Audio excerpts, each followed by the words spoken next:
Assalamualaikum and very good morning to all of you. Today I would like to come up with a video which is a recap, a session for the chapter 5, which is basic length and dimensional metrology. Okay, for the basic length and dimensional metrology, you should remember that all the measurement that come out from the metrology instrument should have three main parts, which is the magnitude, dimension, units, and also come up with the uncertainty. Okay, and make sure that all the unit you use in the measurement, which is come out from the 7 fundamental units, from the SI unit, which is mass, length, time, temperature, electrical current, amount of substance, and also from luminous intensity. So make sure that all the standard SI unit you use in your measurement should come out from the 7 base SI units.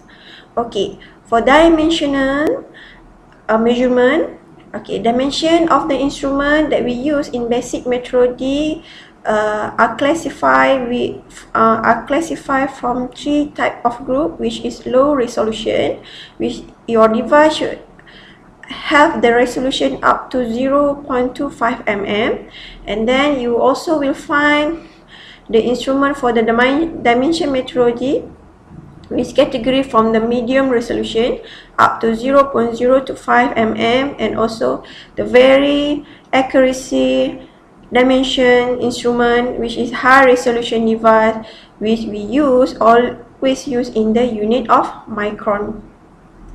Okay, for the low resolution device category, we have the some example, which is a steel rule that assists of the caliper, and then also come up with the divider and also surface gauge.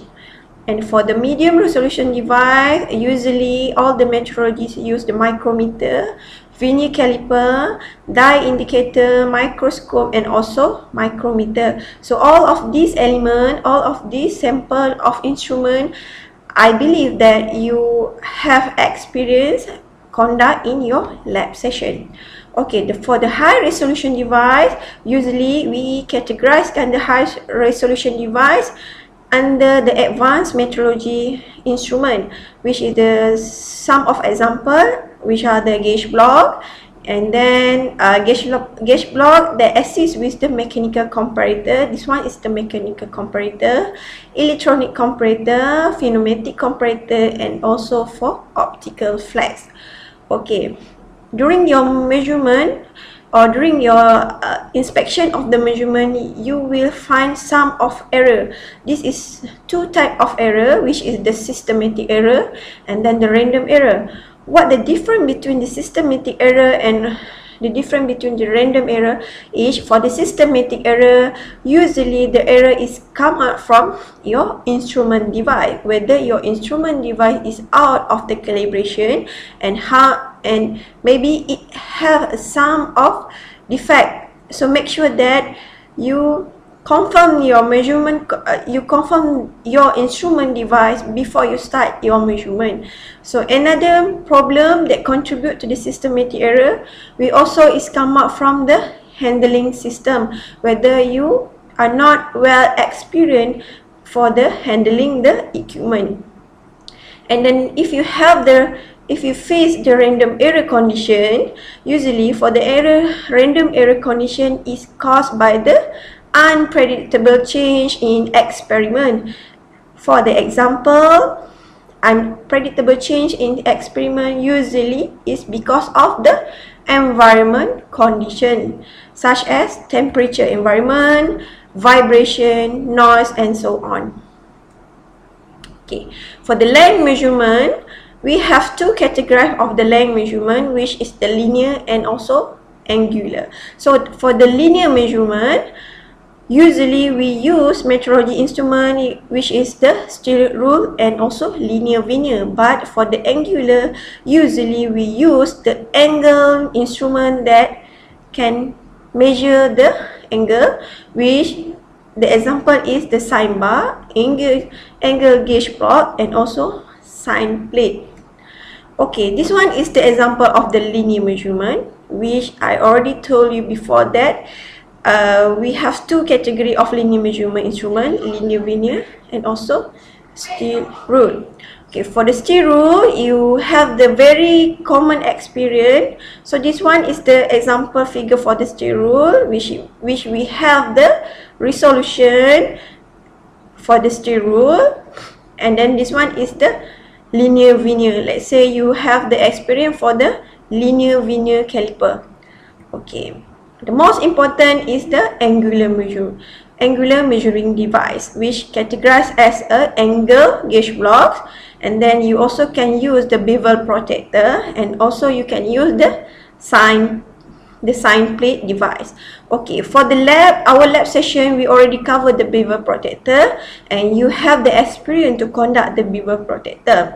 So here are the example of the angle gauge block, which this is the gauge block that already fabricate with different angle. So how to use this angle gauge block is very simple. Just lock and slot to your sample and make sure it's fit.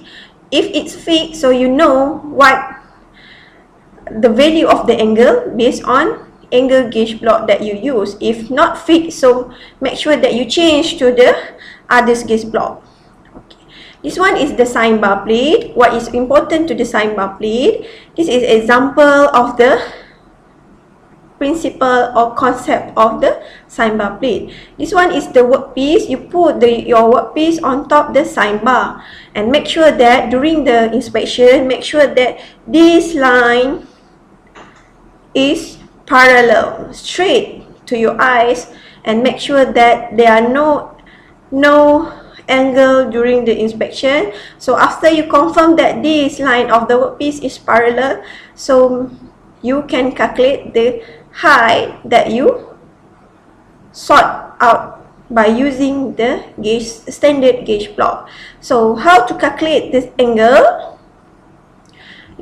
You are using the indirect, which you will come out with the calculation of sin theta, come out from the theorem of Pythagoras.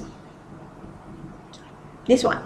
So means that this angle is equal to the angle of the specimen, and this height of the assemble of the high gauge you will calculate, and then you know the size of the sign bar. Let's say I use 5 inch and this one is total is 10 inch, so you can calculate the theta by using this formula. Okay, this one is one of the very simple instrument, metrology instrument to check the angle, which we call as the bevel protector. So you have the experience, and then I'm very sure that you are very well and very know how to use the bevel protector. Okay, for the linear measurement, to measure the linear measurements such as the length, dimension, thickness, we categorize the equipment based on two types, which is graduated and non-graduated. What is different between graduated and non-graduated is, for the graduated instrument, they have the scale, but non-graduated, all the instrument non-graduated not have the scale. So these are the example of the graduated linear measurement. First one is ruler. So you see that ruler have the scale and also come up with the resolution of the instrument. Okay. Vernier caliper also categorized under graduated because we have the scale at the side of the vernier caliper. Usually, type of caliper we come up with the vernier caliper, die caliper, and also we come up with the digital caliper. Okay.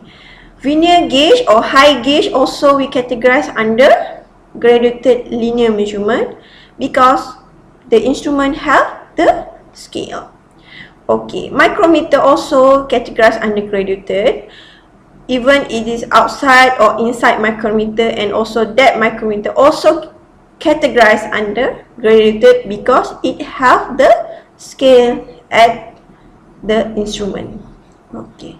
bevel protector also undergraduated because it helps the scale, so it will help you to read the angle of the sample.